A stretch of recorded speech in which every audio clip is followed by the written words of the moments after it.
Have you ever wondered how the characters of the Shawshank Redemption were truly imagined by Stephen King compared to how we saw them in the film? Let's uncover the true details behind Shawshank's unforgettable characters, starting with the man who refused to surrender to despair, Andy Dufresne. Andy Dufresne. In the novella, Andy is described as tall and slender, with sandy blonde hair and pale skin. His eyes are distant, cold, and detached.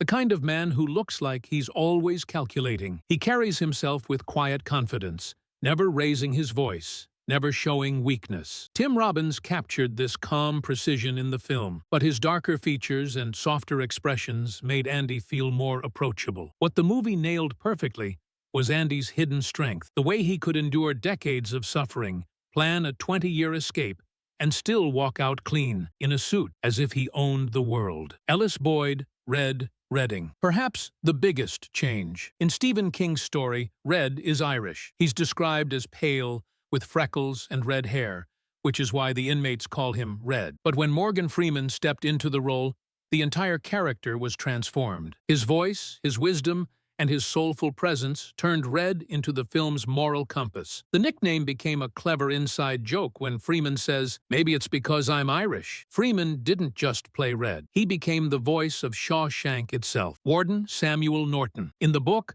Norton is a self-righteous man, obsessed with the Bible and morality, while secretly corrupt to the core. He uses scripture to control others, all while running Shawshank like his own empire. Bob Gunton's performance in the movie sharpened these traits into something terrifying. The cold stare, the strict tone, the Bible with the hidden key inside. In the novella, Norton's fate is left vague, but the movie gave him a dramatic and unforgettable ending, a suicide that symbolized the collapse of his false righteousness. Captain Hadley. The book describes Hadley as the embodiment of brutality, tall, strong, and feared by every inmate. He's not clever, but his violence speaks louder than words. Clancy Brown's portrayal in the movie made Hadley unforgettable. Towering and ruthless, he personifies the iron fist of Shawshank. While the novella didn't linger on him much, the film gave him more weight, showing how guards like Hadley were part of the prison's nightmare. Brooks Hatlin. One of the most heartbreaking differences. In Stephen King's novella, Brooks is only a minor mention, an elderly librarian who struggles to adjust when he's finally released. But the film turned Brooks into the emotional soul of Shawshank. James Whitmore's performance brought tears to audiences everywhere. His gentle smile, his trembling hands feeding the birds, and his tragic fate outside prison walls showed the crushing reality of institutionalization. The famous carving, "Brooks was here," is entirely a film edition, but it became one of the most haunting moments in cinema history. Tommy Williams. Tommy in the novella is cocky, a little rough around the edges, but eager to learn. Andy takes him under his wing, helping him study for his high school equivalency test. In the film,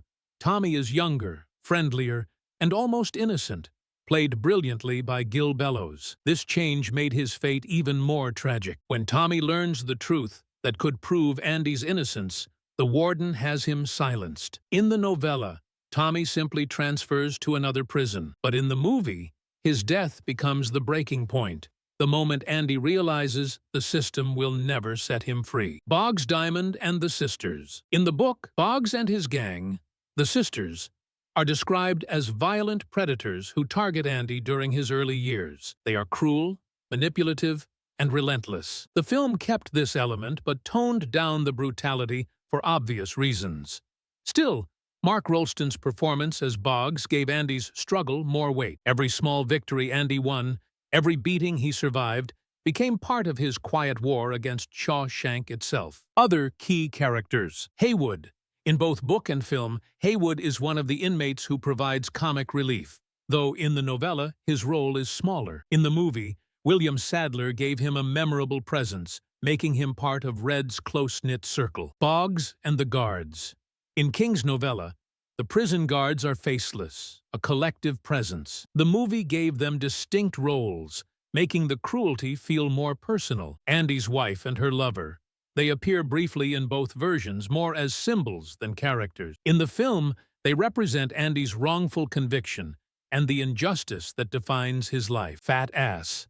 the unlucky new inmate who cries on his first night in Shawshank. His brutal beating by Hadley shows the prison's cruelty from the very beginning. In the novella, his role is minimal, but in the film, his death sets the tone for the horrors of Shawshank. From Andy's pale, distant eyes in the novella to Red's surprising Irish roots, The Shawshank Redemption changed many details when it went from page to screen. Yet, each change had a purpose, making the story more human, more emotional, and unforgettable. In the end, both versions lead to the same truth, that even in the darkest prison, hope is stronger than fear. And hope is a good thing, maybe the best of things. What if I told you that the Wednesday you watched on Netflix isn't the same Wednesday Addams that fans grew up with? Today, we're breaking down every major character, comparing how they were originally created and how Netflix transformed them into something darker, stranger, and entirely new Wednesday Addams. The heart of the series is, of course, Wednesday herself. In Charles Addams' original cartoons, Wednesday was a quiet, almost background character, pale, small, with a fascination for the macabre. But in the 1990s films, Christina Ricci turned her into a cultural icon, sharp-tongued, expressionless, and darkly hilarious. Now, Netflix has redefined her once again. Played by Jenna Ortega, this Wednesday is a teenager with psychic powers, an even sharper wit, and complete independence. For the first time, she isn't just part of the Addams family. She's the main character driving her own story. Gomez Addams.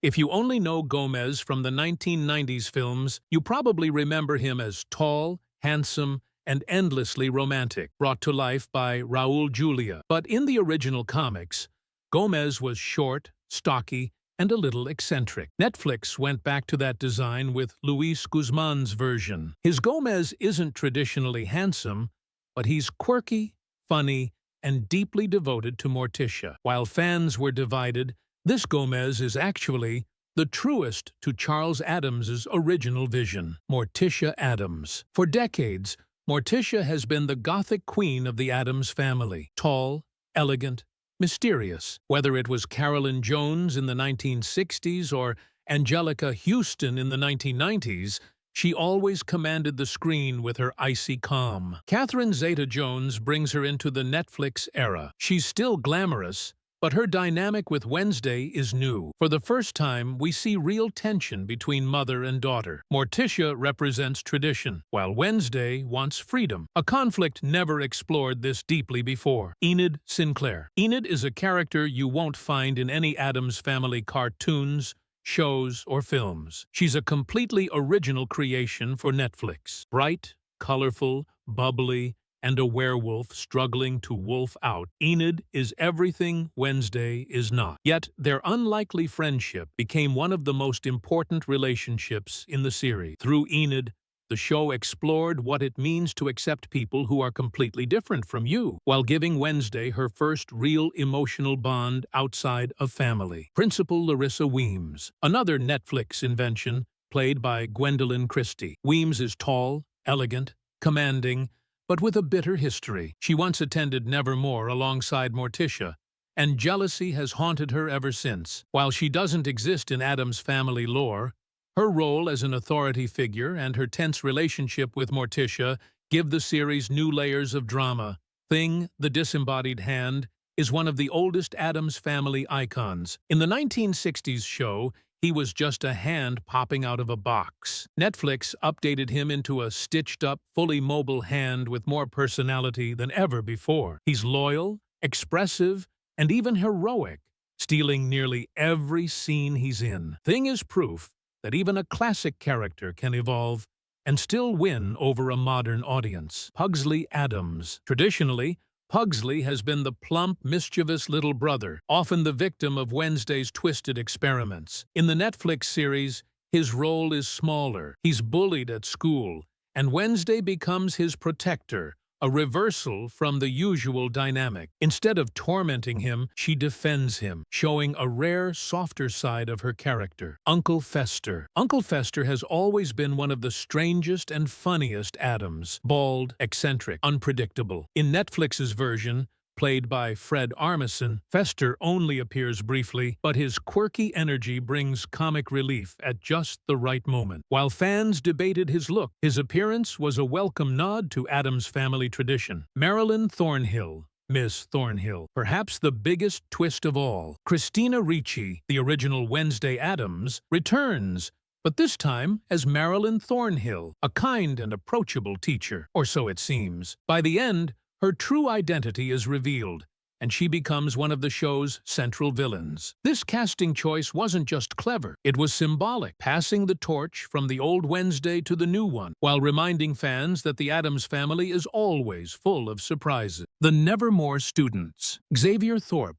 Xavier is the mysterious artist with the power to bring his drawings to life. He carries the weight of being misunderstood and often seems like a red herring for the Hyde killer. Xavier's role is crucial because he represents the line between outcast and villain, someone who looks suspicious but ultimately proves loyal. His unrequited feelings for Wednesday add another layer to his character, making him more vulnerable than he first appears. Bianca Barclay. Bianca is the siren, beautiful, confident, and powerful. At first, she's set up as the classic mean girl rival to Wednesday, but as the series unfolds, her backstory adds depth. A controlling mother struggles with identity and the burden of her siren powers. Bianca isn't just a rival. She's a mirror to Wednesday in some ways. Both are strong, both outsiders, but both forced to carry expectations they never asked for. Tyler Galpin. Tyler begins as the charming, seemingly normal barista who befriends Wednesday. He's one of the few normies who makes her feel understood. But his twist is perhaps the show's most shocking. Tyler is the Hyde, the monster terrorizing Nevermore. Manipulated by Thornhill, he hides in plain sight until the truth is revealed. His character reminds us that in Wednesday,